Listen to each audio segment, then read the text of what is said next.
I don't get this at my house, so I don't know what kind of house Craig lives in, but I don't get the music generally.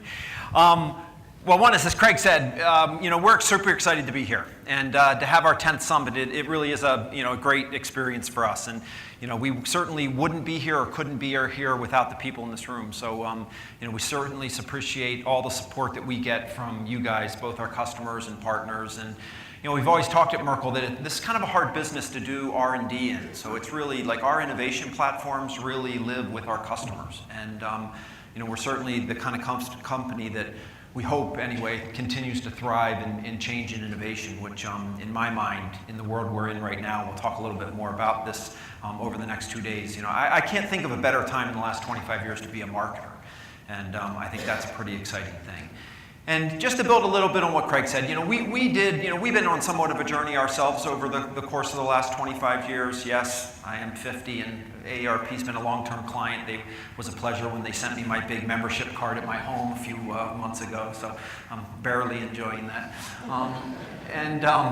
But with that said, I think it's, we started to see this opportunity. People have been talking about one-to-one marketing or various forms of direct marketing or CRM for an awful long time, certainly for a good 15 years. And it wasn't until about 4 years ago that we really started to say, look, we think that the stars are aligning here in true addressability and individual capability to fundamentally change an experience of a customer. And even if you recall last year, we sort of put this idea out, which is, are we really in sort of a new world where you could create sustainable competitive advantage? I don't know, for you that were here, we talked about this idea of, look, certainly 50 years ago, the brand marketing world, I think, go back to the Mad Men era, created sustainable advantage in those periods. If I could create a national distribution network and a national brand, there were big winners and losers. And our hypothesis was, might we be in another one of the early throes of those kinds of errors, that over the next 5 to 10 years, for the people that master the kinds of things we're going to spend the next 2.5 days talking about, might they really have breakout growth capabilities and breakout differentiation compared to their competitive landscapes and really move the needle. And to be candid, it's not like I'm really trying to take anything away from the last 25 years of marketing, but in a large degree, marketing's been about, really good communication, really good targeting, good efficiency of spend, and, there's certainly a lot of room for improvement in those areas, but, at the end of the day, do those things really create sustainable advantage? And I'm not sure they do. And I think our hypothesis anyway is moving away from kind of this median targeting mentality to a true customer experience mentality is probably the opportunity to create the kind of competitive advantage that I think we're all looking for.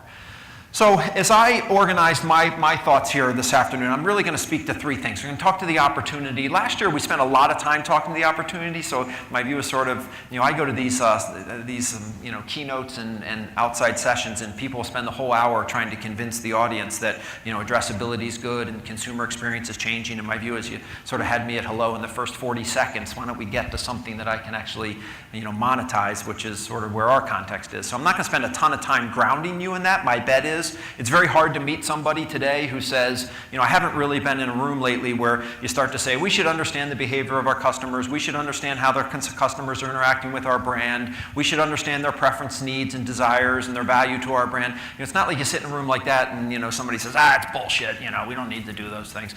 In reality, I think everybody gets the idea that those things are all relevant and important, and it's really about the transformation of implementation. So we're going to talk about the opportunity. We're going to talk about what we're now calling connected CRM. We introduced that term last year. I will tell you that our thoughts have evolved quite a bit in the last 12 months. Many of the people in this room have gotten exposed to those thoughts, have helped us drive and change those thoughts. So I want to share sort of our most recent thinking with you, and then talk a little bit about this transformation idea, which is ultimately, we think, where the rubber meets the road.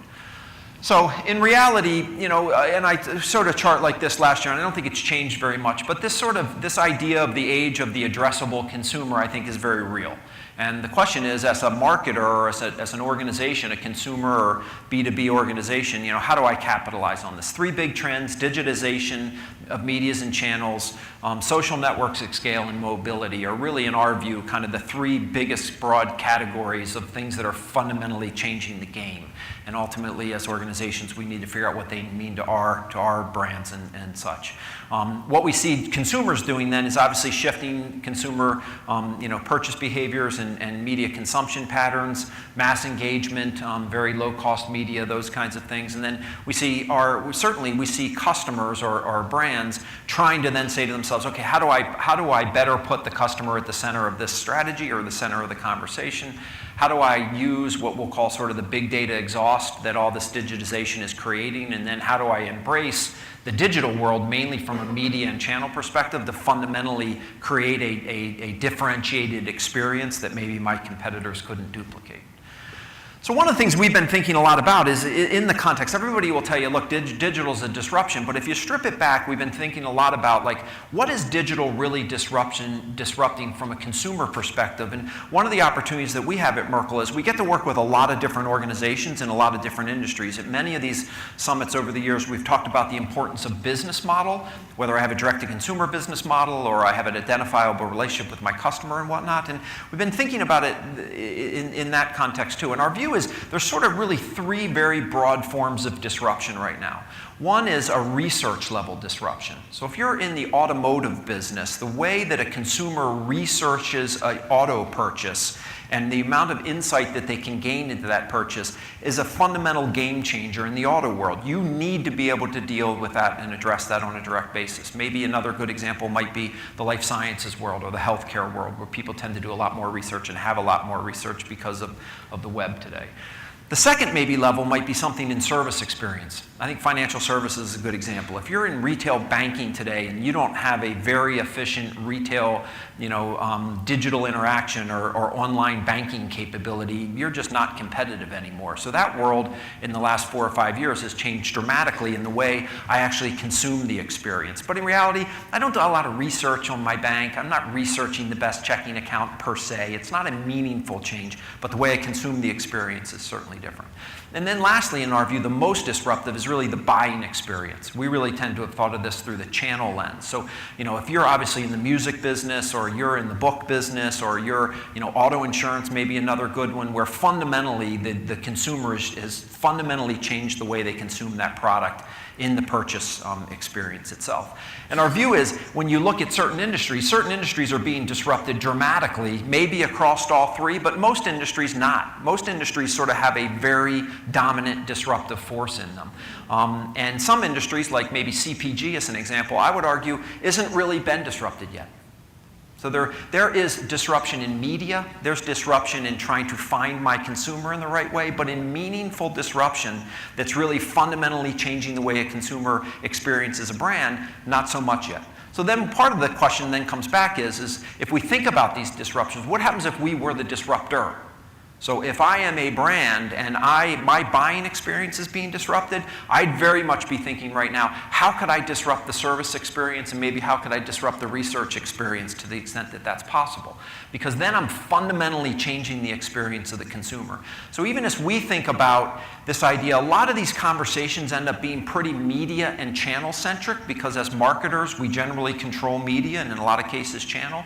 But ultimately, I think we need to start to think about this. How do we change fundamentally the user experience, the actual experience of the customer in a way that couldn't be duplicated? So then as we think about that as categories, and whether those are the right three categories or not, I'm not sure, but it's certainly something we're thinking a lot about. I'd love to hear any feedback anybody else might have on it. We think about the customer strategy as the new playground for competitive advantage. So it's not really a distribution game maybe like it was or a product development game per se, and then we start to think of sort of that spectrum. And in reality, we really sort of see it in kind of four categories: this targeting category, a budget optimization category, a service experience category, and a service delivery category. And clearly what we're seeing, if we step back, every marketer's working on targeting efficiency and targeting effectiveness and how do I allocate dollars to the right budget categories. I mean, that fundamentally is what we do with marketers. But in reality, probably not really creating a tremendous amount of competitive advantage over a period of time, because those things aren't necessarily unduplicatable. Now, we've talked a lot at Merkle about this idea of micro-targeting and sort of micro-campaigns, or micro-scale, if you will. So I think part of the challenge, and many of you heard me say this many times, which is, if you want to push $100 million on television, pretty easy thing to do. Probably do it in 48 hours. Try to push $100 million into, social, or $100 million into mobile, or, much more difficult thing to do. So there is kind of this fragmentation context, which is, if I can find a way to efficiently spend $100 million in those kinds of things through thousands or tens of thousands of interactions and campaigns, very difficult thing for my competitors to react and respond to, because they'll equally have trouble doing that. So we certainly think there's some context of advantage there, but if I have a $500 million media spend and I make it 20% more efficient, yeah, that's $50 million, but a lot of companies that have $500 million media spends are 10, 20, $30 billion companies, and am I really moving the needle? 50 million bucks, 30 billion in revenue? Probably not. So we really start to think about what are really the things that can move the needle, and we think about it more in that context of the service experience itself and the service delivery model, the way the consumer actually buys the product. So we think to some degree, as we have a CRM conversation, our view is that's sort of the evolution of this. So if we can really nail the interaction side of this and efficiently engage and communicate with those consumers from a media perspective, that's great, and I think there's a lot of power in that, but ultimately, how do we fundamentally change the experience? So just building on that, we think that there's an opportunity here and a challenge at the same time. So certainly everybody's been talking about, we've been talking about addressability and targeting efficiency and one-to-one capabilities for an awful long time. I think the reality of it is, in the last 24 months, certainly in the digital world, this idea of the digital world moving from an anonymous world to a known world is really the most significant change that we've seen in the market.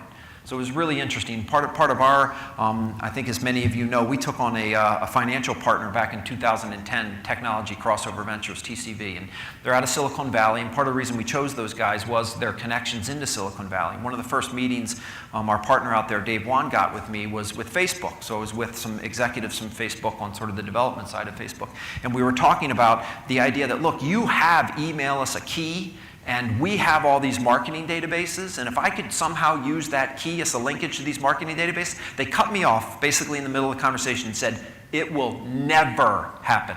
It will never happen. We wouldn't even allow you to do that from a testing perspective to even understand if there's value associated with it. 14 months later, it happened. Okay, so they announced, we're now connecting. You can connect with a phone number, an email address, or a Facebook ID. Boom. To Craig's point, Pinterest is going to head in that same direction. You've got Twitter heading in the exact same direction. Everybody is going to make these platforms completely one-to-one addressable under an appropriate term of service or whatever, however we would define that relationship. So this idea that we're moving from a world of personas to a world of known individuals, I think finally after 15 or 20 years, we're actually really here. And I think, from my vantage point, part of the thing that I think is super interesting is to be asking yourself, of all the interactions or media spend that I have with my customers, how much or what percentage of that spend can I actually target at the household level? And my view is I'd be trying to drive that percentage up in a meaningful way, trying to, again, create a KPI or a metric to really help us focus on that.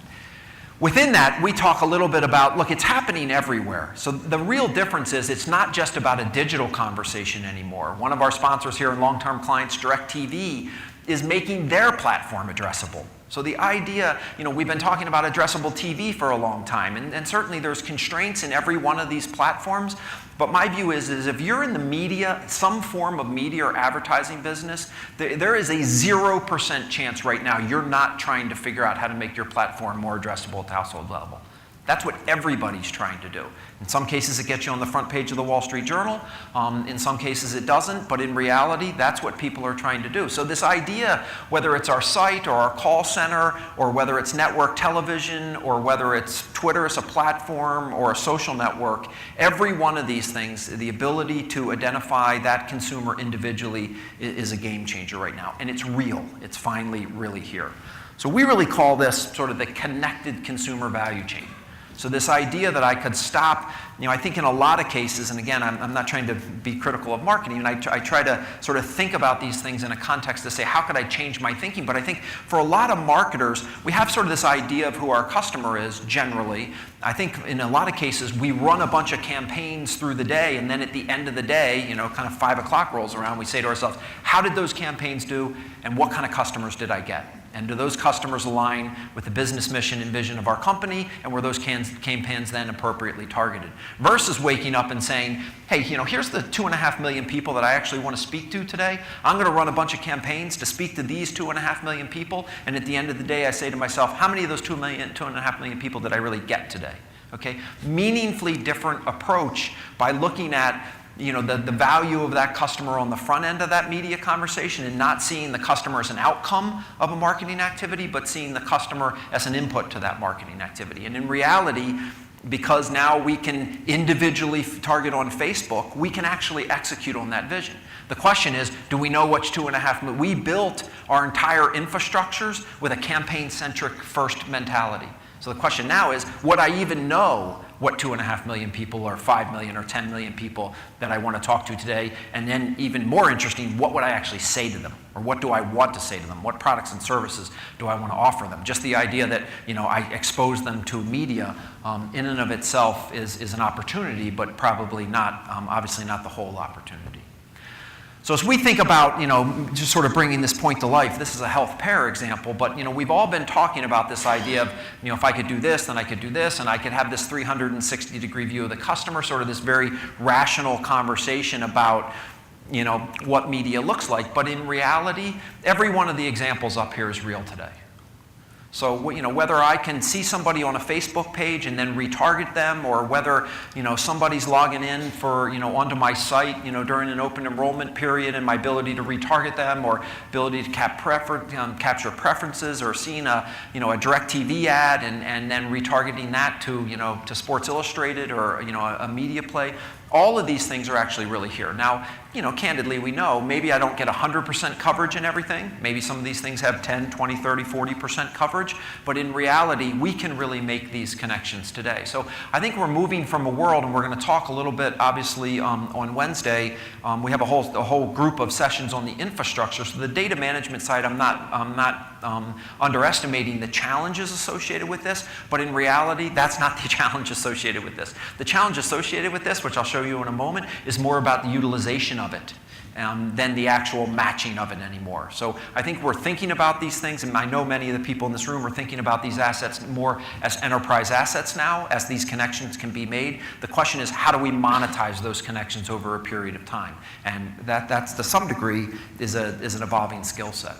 So just a couple examples to kind of bring this to life. So, this is an example of an auto insurance company, actually, who increased CPA. I mean, everybody loves to show in the case studies, we increased this by Y, we increased this by X. But, and in reality, yeah, there's good results associated with these things. But at the end of the day, what's more interesting to me is the changes in the way that we're using data.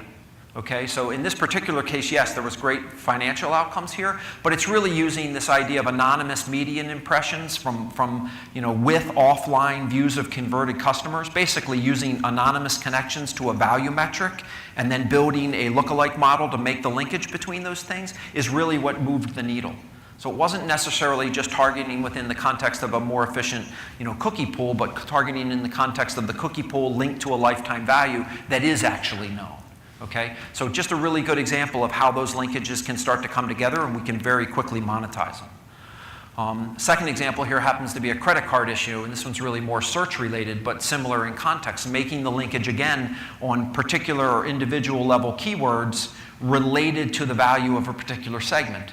So I'm optimizing, again, the linkage of something that was unknown to me maybe 12 months ago in bidding on a particular word, because I couldn't make the linkage of that particular word to the actual value of the individual that clicked on that particular ad. We're now, with the use of cookies and pixels and matchbacks and whatnot, we're able to make those linkages and then embed those models on the front end.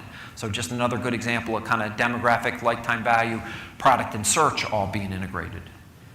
Third example, customer electronics company. So again, demographics, lifetime value, product, and then more like the DM side of the world, but using, anonymous site level data. Most of the people in this room have millions, if not tens or hundreds of millions of, anonymous visitors to the website. And if we could, or the call center, if we could make the linkage to, that anonymous to known, and then, not only from a retargeting perspective, every time we see them again, we can have a much more intelligent conversation with them, and the linkage itself, those things are possible today. So to be able to make those connections, these are real examples of where this data is really being connected, and then obviously wonderful financial impact associated with it.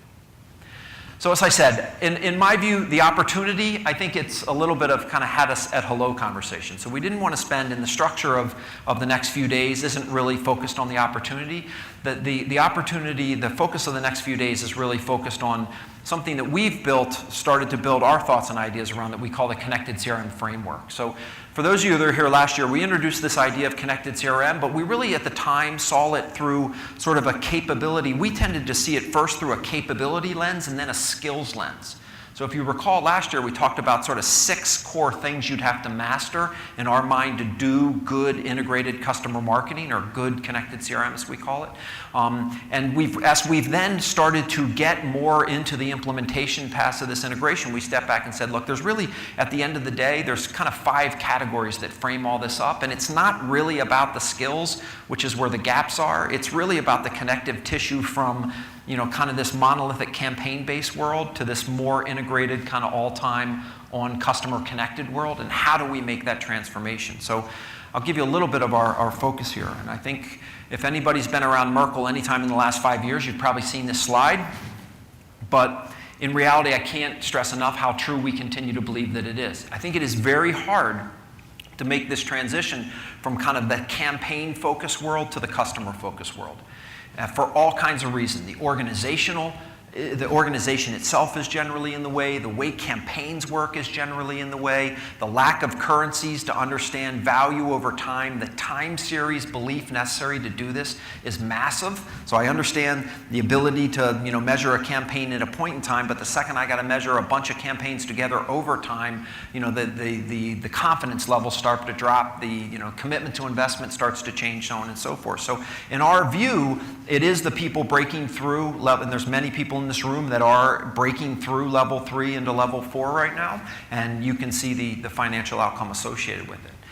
And as we've always talked a little bit about, it's hard because there's so many things. I mean, the second we see this as really a customer conversation and not a media or campaign conversation, we have all these things that influence the customer and the value associated with that customer. So it's not just, and then, in reality, we have a fragmenting media world. So we have a much more complicated media landscape, which is generally the largest budget associated with marketing, quote unquote.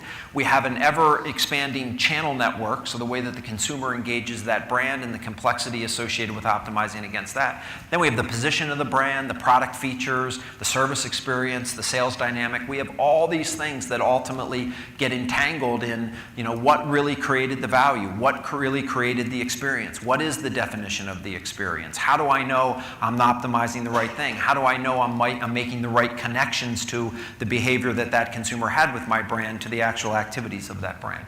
So as we step back and think about that, we came up with this connected CRM framework.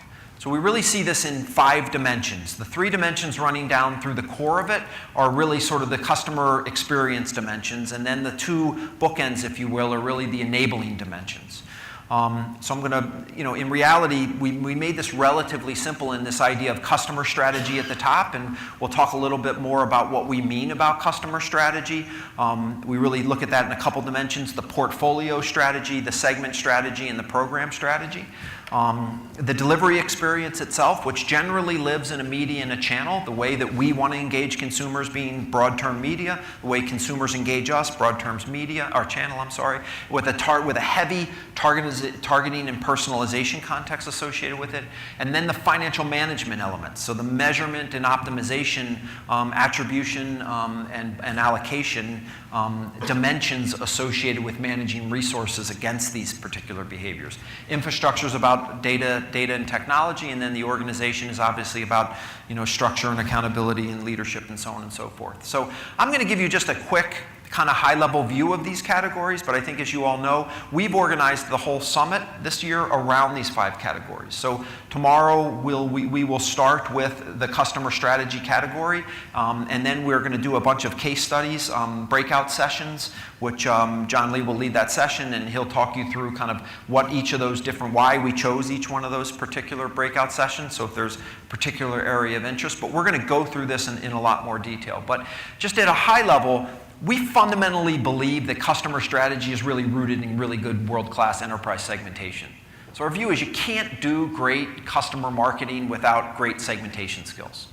So the second we can't identify all of our customers by name, we need another currency in which to speak about those customers. The idea that I'm going to manage a portfolio of 30 million customers at the individual level just isn't practical in today's world, for all kinds of reasons. So at the end of the day, my view is if you can't do world-class enterprise level segmentation, you can't do good customer marketing. And that's really the point that we're trying to drive home. And what we see is, we see lots of people, actually segmentation is one of those terms too that has a lot of automatic listening associated with it. Generally what we mean by automatic listening is bad. Because everybody knows what it is and everybody's experimented with it at one time or the other. But in reality, we see very few organizations that have really been able to create a segmentation capability that is truly enterprise. And what I mean by enterprise is it's not just used from a targeting perspective, or it's not used at a particular point in time, that it is the primary currency in which the organization understands the customer sets, the strategies and priorities and investments associated with those customer sets, a good customer versus a bad customer, customers we're chasing why, all across the channel strategy, the product strategy, the pricing strategy, the promotion strategy, so on and so forth. So how do we link that then to economic value, which we would say is sort of the second critical currency of a customer strategy? If we don't have a customer value currency, in my humble opinion, I don't think you can do good customer marketing. You certainly can't do integrated marketing because you have nothing to integrate to. How would you ever make a decision to allocate resource from A to B? Right? You can't do it at the campaign level because in reality the campaign level is only one dimension. The only thing that matters is the ultimate value of that particular household or individual over time, and how that value rolls up into the portfolio of customers I have, and how that creates profits and growth for my company, which creates the shareholder value that 90% of the people in this room exist for. So at the end of the day, we think those are really the 2 most powerful forces in a customer strategy: a really good segmentation skill and capability, currency if you will, and a customer value currency. And then ultimately that leads to a segment plan. And the segment plan, the segment brief if you will, really becomes that critical asset. So the example I gave of running a bunch of campaigns and then seeing what happened at the end of the day, it is the segment plan that gives me the opportunity to say, no, that's not what I'm going to do. For this particular segment, these are the 2.5 million people I'm trying to get to today or this week or whatever. And these are the reasons why. Here's where I'm going to get them. Here's the economic value derived from them. And then I'm going to judge at the end of the day or the end of the week or the end of the month to say, how am I doing against that particular plan? So if we take that then into the experience context, we really think granularly, and if you go back to kind of the continuum that I talked about from kind of targeting and media and optimization into experience itself, I think ultimately, one of the really interesting questions, one of the things that I've found in my experience and spending a lot of time in this marketplace is, this is a very rational subject matter. So it's very rare, as I said, where somebody says, that's bullshit, we're not interested in being more customer-centric. What we find is everybody saying, yeah, we're interested in it, and I generally know how I'm going to get there. But I think when you ask people, generally they start to describe, well, I'm going to have a better understanding of who my customer is. I'm obviously paraphrasing. Better understanding so that I can be more relevant, at the right time, with the right offer, with the, right economics, so on and so forth. But I think one of the most interesting questions of all is not really about the right time and the right offer. It's really, tell me fundamentally how the user experience is going to change. So if you had all this connected infrastructure and you knew everything there was to know about your customers, give me the use case. Give me the 5 most important use cases of how your customer experience is going to change. And the truth is, most people actually can't answer that question. They fundamentally can't describe it. They can only describe it in the sense of, it's going to get better. And you say, well, how? I don't know. I mean, and I'm not trying to say, people can talk about it in a sense of, okay, I can retarget from here to here, and that's relevant, and I know I can make money doing that. But if I really think about trying to get our eyes up to kind of that next level of experience, I think that's really where the game changer is. We actually have a client that has spoke at the summit that I think is world class at that, and it's Disney. So Tom Boyles, who runs CRM for Disney, when you ask him that question, you better sit down, because he has 30 or 40 use cases he's going to walk you through, and they're real use cases about how the actual consumer is going to feel the impact of what he knows about them.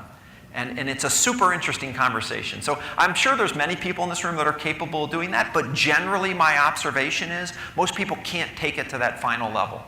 And I think as we think about experience, we're trying to think of it at the broadest level, which is what will that experience be, but it does start with the granular level of understanding how do I identify and how do I target at an individual point in time, and more importantly, how do I customize? I would actually distinguish a little bit between personalization and customization, just because you say, hey, David, good to see you. That's interesting, but customize an experience because of something you know about me, much more relevant. So we also think there's a continuum here, and Craig and his team will talk a little bit about what we're doing or what we're seeing as we think about customer experience in the broadest dimension. As we think about financial management, as I said, it's really about currencies here. So what is a broad measurement framework that we can understand the most critical KPIs across the spectrum of customers and campaigns and channels and medias and so on and so forth? Obviously, attribution, interestingly enough, my view is, if you go back 5 or 6 years ago, attribution wasn't really a big word in the marketing landscape. We talked a lot about media mix and things, but not really the word attribution. It's become a much more critical skill set in this. The great news is the way the technology is advancing there, there's a lot of opportunity there. So how do I attribute a behavior to an action? And then ultimately, how do I make budget allocation decisions? So how do I get the money in the categories that move the needle? Obviously sounds really easy, but our view is there's pockets of really world-class work going on out there, but it's a difficult thing to pull all those things together across the enterprise. On the organizational side, obviously leadership alignment, integrated work groups, talent, skills, all of the things associated with that. And our sort of view at Merkle, Craig mentioned our commitment to getting more in the consulting business. Part of the thing we saw 2 years ago was that, look, when all this data finally does come together, and it really is going to come together, we think the bigger challenge in a lot of ways is really on our client side. It's on the organizational side. It's getting the compensation systems aligned. It's getting the accountabilities aligned. It's getting the currencies built. It's those kinds of things. So, we wanted to play, or we spent a lot of time in the last 12 months trying to observe. We've done a bunch of research. I'm going to show you a little piece of that here in a second. Steve LaBelle will talk a little bit about that on Wednesday, and how those things are evolving and how we could be an accelerant to those processes. So broadly, how do we get these things embedded into the monetization in a much more efficient manner? And ultimately on the infrastructure side, obviously there's a lot going on here. This is really sort of the core playground that we play in today. And obviously as we talk about these connections, we're having to step back and think about, Craig used the term enterprise. We really see these as enterprise assets now, and sort of how the media database touches the digital database, touches the customer database, how those connections work, how that data is organized to inform these broad levels of decisions, whether I'm informing it in real time to a display ad or informing it to an optimization decision, two fundamentally different things. So we've built a bunch of thoughts and ideas around that, and we're going to share then some of the execution that we've been doing across a handful of our customers there. So I think there's a lot of opportunity in that area. But ultimately, the key enablement needs to be there. So with that said, we really look at this idea, as I said, of transformation itself. So if we say, look, the opportunity's there and we have kind of a disciplined and organized way to think about it, the question is, how do we get into execution? And this is an area that I think is evolving, and I think it will actually be the greatest constraint for most of us. And I think we see characteristics of organizations that are actually going fast. So just to build on that thought for a moment, what we see, if you're a North American-based company with a single line of business generally and a centralized marketing organization, those are characteristics. And a CMO who has a lot of authority, might even own all sales and channel and site and media, those organizations are going fast right now. If you're a multinational company with multiple level product lines organized into a three-dimensional matrix by product category, customer set, and geography, and you have a shared service CRM and marketing technology organization and a shared service and an analytics function, those organizations are going pretty slow right now. And the reason is the complexity level's 5x.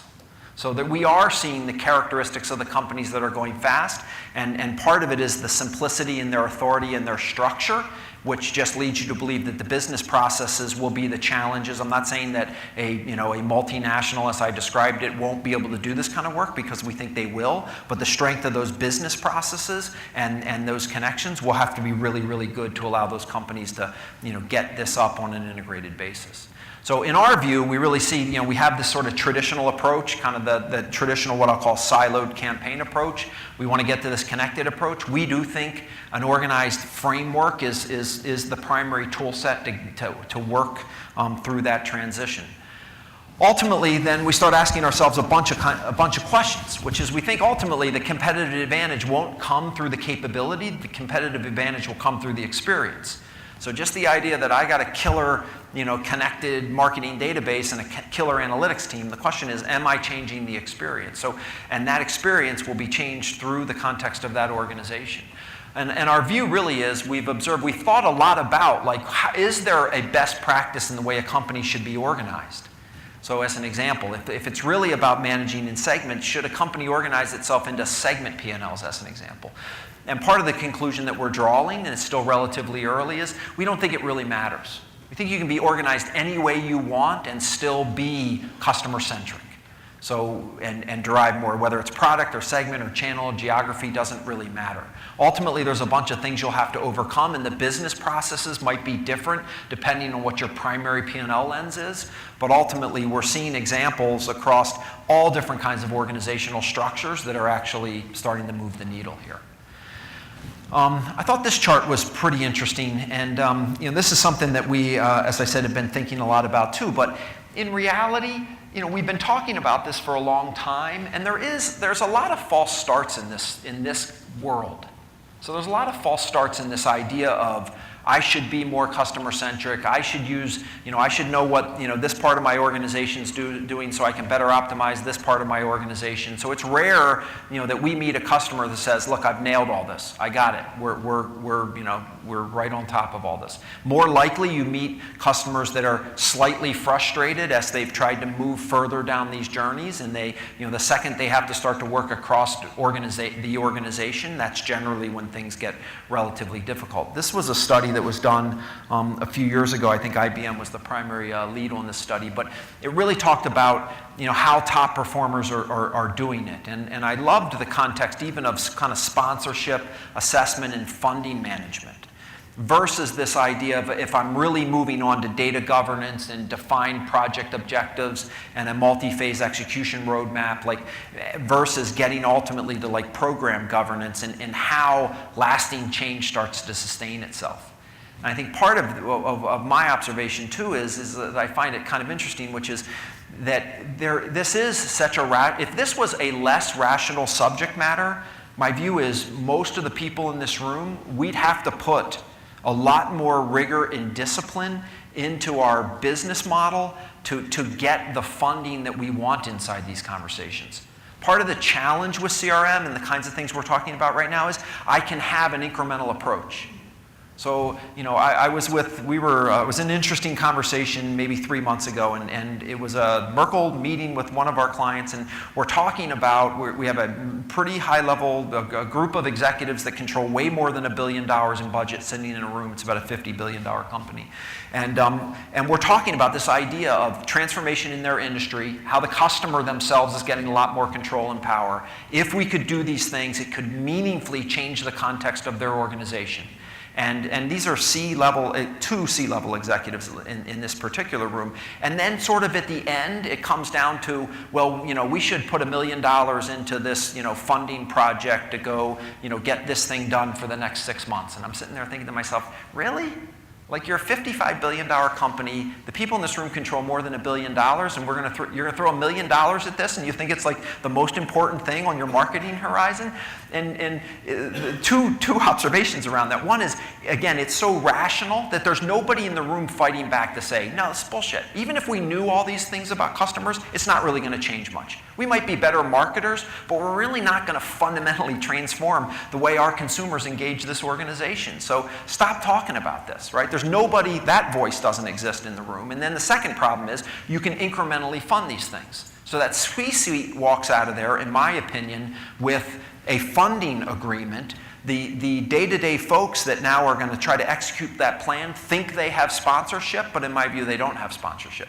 They have, hey, that was $1 million, and I hope it works, and report back in 6 months and let me know, how you did. But if you were sitting in that room telling, and the reality was it was a $200 million, 24-month investment, it would be a much different conversation.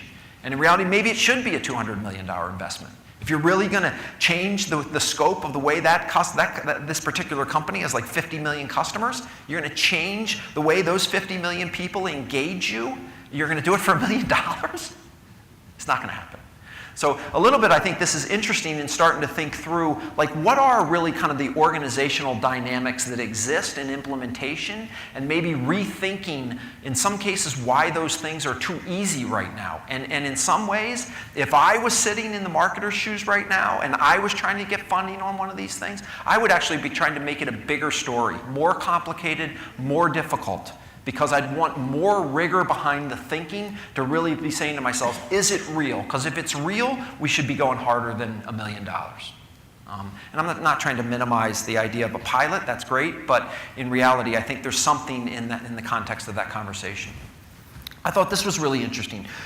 We just did a bunch of research on this subject, and we did some research around asking organizations about the things that they're doing around what we call connected CRM, and then categories of companies, basically high growth companies against low growth companies. And then we split the data to high and low growth.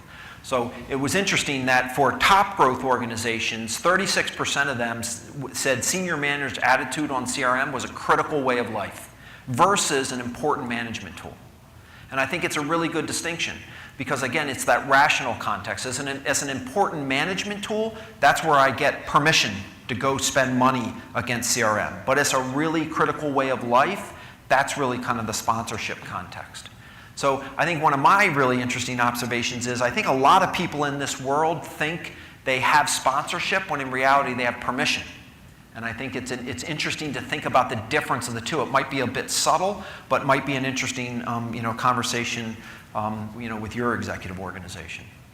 As we keep thinking about that, as I said, we recently did this survey of 350 executives, and then part of our observation is the best practices of the adoption. So we can think about best practices of media or segmentation strategy. That's not what this work was about. This work was about adoption of CRM. So leadership and stakeholder management, championing the cause, so to speak, was one of those categories. Showcasing the desired customer experience. I think interestingly, this is where some of our thoughts came out around more of a use case mentality. What we found is the high growth companies who had strong CRM capabilities could speak to the consumer use case. They saw the world through the use case. And it was a little bit of an eye-opener for us because, it's not generally the way, especially, a company like Merkle growing up through more of an enablement database marketing context, which is looking at the insight and then trying to expose, what it means versus define the experience and then start to build the data to support that experience or the product set to support that experience. Very, very different. Come to terms with change, the operational strategy, commit to the plan, which is the roadmap and financial commitments, and then unapologetic execution, if you will, sort of the planning and implementation side. Big difference, again, between sponsorship and permission. I'm going to share two slides with you along these lines. I know Steve's going to share a little bit more of this in his organizational presentation on Wednesday, but I thought this one was particularly interesting. The 6 skills that we talked about last year when we introduced the idea of connected CRM were managing a full view of the customer, ability to understand, segment, manage customers based on their value, allocate resources for long-term customer value, customize and personalize the experience, understand the incremental impact and change to or respond to change in customer, competitor, and marketplace conditions faster than others. And when we looked at these categories where people reported that they were either well above average or among the best anywhere, and then we split the data by low growth and high growth companies, I thought it was really interesting that the high growth companies were 6 times more likely to have among the best anywhere as a skill set here versus just well above average putting you in a low growth category. So there was 350 companies in this study. So I think that, and if you look at the detail of the data, I think it's actually even more interesting, which supports this idea. Customize and personalize customer interactions. A high growth company is 16 times more likely than a low growth company to have a skill set there among the best anywhere. Versus manage a comprehensive view of the customer, it's not that much different.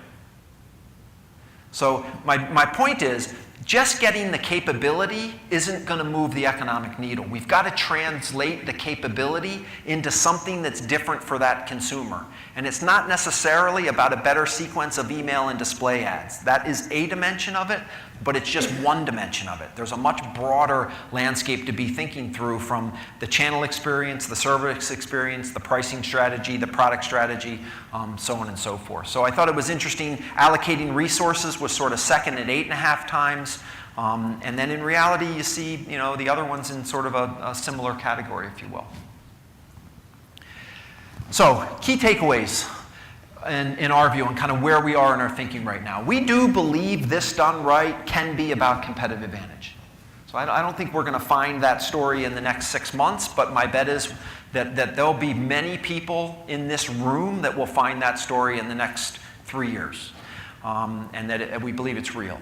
Having a clear, disciplined vision and strategy is critical, but ultimately not enough. And I think it is really about embedding this organizationally.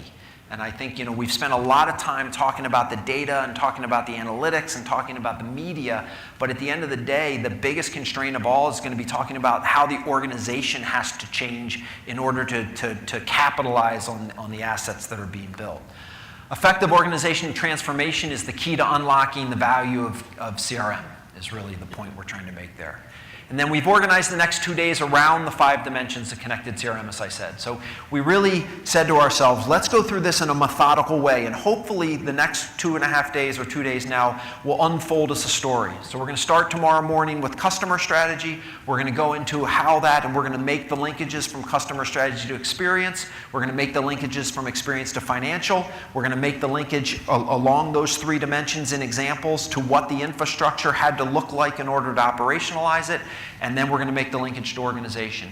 And within each one of those, we're going to do 3 to 4 breakout sessions of real-life examples with people in this room, customers of ours, in work that's being done to help sort of really bring it to life. So we're hoping that it unfolds as a story with a lot of structure associated with it, and will be beneficial as we all try to consume that together.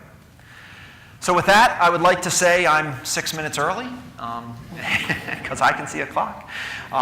No, truly, we really do appreciate time. As I said, this is a great time for us. This is an event that we look forward to every year. It's super energizing for us in 2 ways. It's really energizing for us to prepare for this event because, as I said, we are a company that has a fair amount of pride in our ability to keep thinking about the transformation of a marketplace, and just getting our thoughts and ideas together for this is super beneficial for us, and then to be able to bounce and share these ideas off everybody in this room. And I think, as I said many times before, we're not a shy company, so we're willing to kind of throw our thoughts and ideas out there. We also have very thick skin, so to the extent that you think we're saying something that says, that doesn't make sense to me, or I don't see it that way, or it doesn't feel right, we would love to get that feedback, because we can't drive this in isolation. We can only drive it in partnership with all of you guys. So with that, I hope you have a great summit, and we know it's a big commitment for you guys to come to Charleston, and we appreciate it very much. Thank you.